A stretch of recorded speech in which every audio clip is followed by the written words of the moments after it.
Mr. Krim continues the conversation by discussing why he became the inspiration for the Ron Burgundy character in the Anchorman movies and how news is broadcasted today. How did Renee react to the idea of saying, guess what I want to do on my 74th birthday? Well, she's here. I'd let her speak. I think her attitude was have fun. Call when you get back to town? Were you nervous, Renee? You weren't. Would you say that into the microphone? I don't Yeah, think 'cause everybody heard you. This is being recorded too, so we want to say. Oh, really? Yeah, we had a complete engine failure. We were visiting our grandkids in Vero Beach, and it was a beautiful, clear day like today, and just Renee and me in the airplane. It's only a two-seater, and we were at about 4,500 feet and had just passed Melbourne on our way back to Jacksonville, and the plane began to vibrate. And I started running through its pretty simple checklist because it's a pretty simple airplane, and went through the checklist pretty quickly, and it was getting worse and louder, and the plane literally was shaking so hard you could hardly read the instruments, and then just all of a sudden, nothing. Dead silence. We became a glider at that point. And so I was being worked by Miami Center at that time, so they had me on radar. And I said, Miami, we've got a problem. We're going to turn back to Melbourne, which was about 5 miles behind us. And we set it up in a glide, and Renee said it was probably the most perfect landing she'd ever seen me make. Well, certainly the glide. I knew there would be no second chance. You're not going to go around when your engine's dead. When you did the cross country, you said it was a two-seater. Did you have a co-pilot with you or not? No. No, the seat was out, and I had a tent and a bunch of camping gear, and I weighed everything because the weight and balance on that is so critical. I even weighed my flashlight and batteries because I wanted to take as much as I needed, but not be over the weight limit. Right. And that's fascinating. I don't know too many people who would take that on at any age, much less at 74, to be honest with you. well, as you get older, you think, what the heck? Going to die sometime. Yeah. Not quite the way I envision dying, by the way, with an engine going completely out. By the way, we're going to love to take questions, and I know there are a number of you in the audience who know him. We're going to have Ben Fraser come up a little bit later on to talk about the time that they spent together co-anchoring. But if anybody else has questions about any aspects of Mort's career or anything like that, feel free to do it. We talked about the Detroiter, but now we have to go to the other one. First of all, before I get into the story, how were you chosen to do the eulogy for Jessica Savage? Well, Jessica and I had co-anchored in Philadelphia for about 5 years, and we had become friends. And when she tragically died in that car accident in Bucks County, Pennsylvania, her mother and her sister called and asked if I would do the eulogy, and so I did. That's great. Well, little did Mort know, but one person who watched the eulogy was Will Ferrell.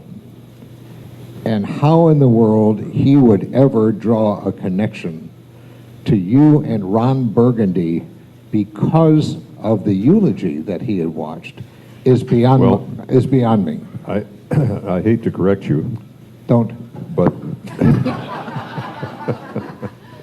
because I know you've never made a mistake before. Somebody, well, at least now it's going to be chronicle. You're very close. You're very close. You got the name Will Ferrell correct. I think I got Ron Burgundy correct too, didn't I? You got Ron Burgundy correct. Jessica Savage, I got that. And Jessica, you got correct. All right, that's the three out of four. circumstances were that Bill Ferrell's co-writer and executive producer is a guy named Mackey, M-A-K-A-Y, I believe. I've forgotten what his first name is. I met him at the premiere of Anchorman 2. But Mackey grew up in Philadelphia, and he actually had grown up watching Jessica and me on television. And Will saw me in an interview on the Entertainment Channel, about after Jessica died, there was a show called Almost Golden. It was a documentary about her. And I was interviewed in that documentary. And so Will saw me being interviewed, and as he told Rolling Stone, he said, this guy still spoke in that anchorman voice, like I have one voice for ordering ham sandwiches and another for anchoring. But he thought there was some material there between Jessica and me having anchored. Well, when he told Mackie about this, Mackie said, well, I grew up watching them on television. And so he got some old videotapes of our team, and Will watched them and decided there's a comedy there. So how'd that make you feel? They created a... well, at the premiere, we were Renee and I were both invited to the world premiere in New York, and we met Will afterward at the party. And I had been interviewed all over the place. Once he announced in Rolling Stone that I had been the inspiration for the Ron Burgundy character, then I'm getting calls from Fox and Friends and Good Morning America and everybody in the country and even overseas is calling to find out what does it feel like to be the butt of this spoof, this parody.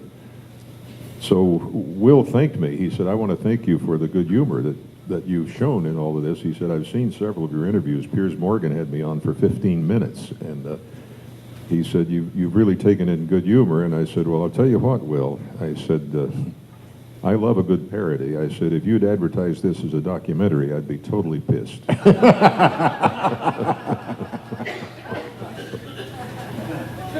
It was interesting because, I mean, up until that Rolling Stone magazine, nobody really knew who he had been inspired by, I guess, to do Ron Burgundy. I thought it was like Ted Knight or somebody like that because of Mary, but...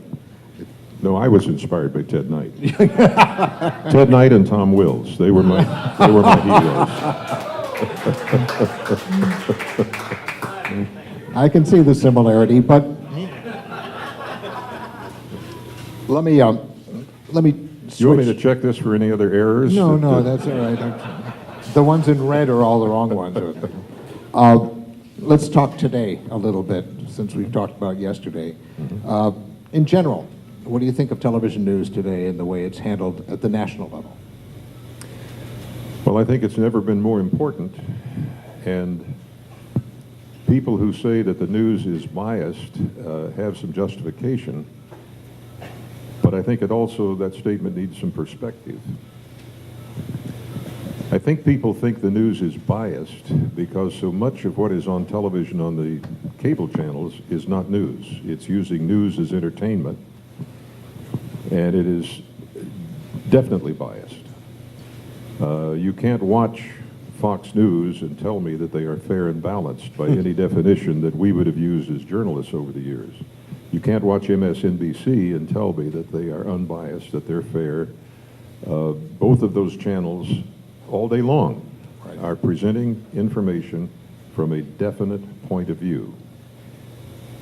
The audience doesn't make a distinction between that because these are news people. These are people who are presented as journalists. Some are clearly analysts, and then you have people like Joe Scarborough, who's a former congressman, former talk show host. But in the minds of the public, when they tune in Fox, they tune in MSNBC, no matter what they see at what time of day, that's the media. And they're biased. And they're right. But the people who are out in the trenches covering the news, the way Tom does, the way Ben did, the way I did, those people, I think, are still making every effort they can to be fair, to keep their opinions out of the news. And so I think, the people who say the media is biased, they have a point. It's because they don't differentiate, and we have not helped them to differentiate, to understand that, and if you watch NBC's evening news, Lester Holt and CBS in the evening, ABC in the evening, you still see a lot of good journalism. You read the newspapers, there's still a lot of good journalism out there. But I think it's all the noise and the clamor of the opinionators, which now dominate the media landscape, makes it almost impossible for people to see journalists with anything except skepticism. I don't know what the answer is to that, but I think that's the problem. Who's got the roving mic? Do you have it, Tommy? Would you give that to Tom Wills for a minute? Because I want to ask Tom a question regarding this. Tom, do you find on the local level, is it a battle to keep reporters from showing a point of view in the stories that they're delivering? It is not, because of the company that Mort worked for and the company that I work for, the Graham family business. That's always been their attitude and outlook, despite the perception of the Washington Post. Katharine Graham never came down to Jacksonville and dictated what the news coverage would be. She never went to Detroit and dictated what the news coverage would be. We're dedicated to fairness, toward being even-handed. And that is still the way it is. And we have terrific management. You know Bob Ellis. You know he would never tolerate anything like that. And here's the thing. The media have changed so much, and I try not to blow our own horn, but because of this crowd, you know, on the night of the November election when President Trump was elected, we launched our own gavel-to-gavel continuous election coverage up against NBC, ABC, CBS, Fox, and CNN. You know what was the most watched election coverage in Jacksonville the night of the election? Channel 4. Because we are perceived as fair and even-handed. And we honor our viewers' respect. And thank you for asking me that question. I didn't plan it, by the way, but thank you for asking it. Well, I think, yeah, I agree with that, Tom. And I think one of the things, let's take Andrea Mitchell, for example. And I've known Andy since she was a young radio reporter in Philadelphia, and actually was instrumental in helping her make the move into television, working for us at KYW. Andy is a fantastic reporter. She has the ability, she has the guts, she has the training, she's very objective, but Andrea now does a show on MSNBC that is a highly opinionated show. And I don't think these days people are able to look at Andrea Mitchell as being the real reporter and objective person that she is, because she has been thrown into this media environment. I don't know what the answer is. I think the role of the media has never been more critical than it is today. When you have a president of the United States who says the media is the enemy of the people, and yet we are literally the fourth estate. We are the ones responsible for keeping the others accountable, the legislative, the judicial, the administrative, as well as business, as well as every institution in society that has power. We have a responsibility as journalists to keep them accountable. And it's going to be a sad day for democracy and a sad day for our nation if large numbers of people, sufficient numbers of people, begin to think of us as the enemy, not the important account holders that we are. And so I think we're under siege. Obviously, there has always been tension between the press and the president, and there should be, because we're supposed to hold the president's feet to the fire. We're supposed to ask the tough questions. And the same with Congress, the same with our court system. That's our job. And I think it's going to be a sad day if the time comes when sufficient numbers of people agree that, well, you're the enemy. We're not the enemy any more than Congress is the enemy, or the White House is the enemy, or supposedly we're all keeping checks and balances on each other so that democracy can work. So you guys who are still in the trenches and who are still at it have got a huge job. If he doesn't mind, I'm going to ask a microphone go to Frank Denton for just a couple of moments up here, Tommy.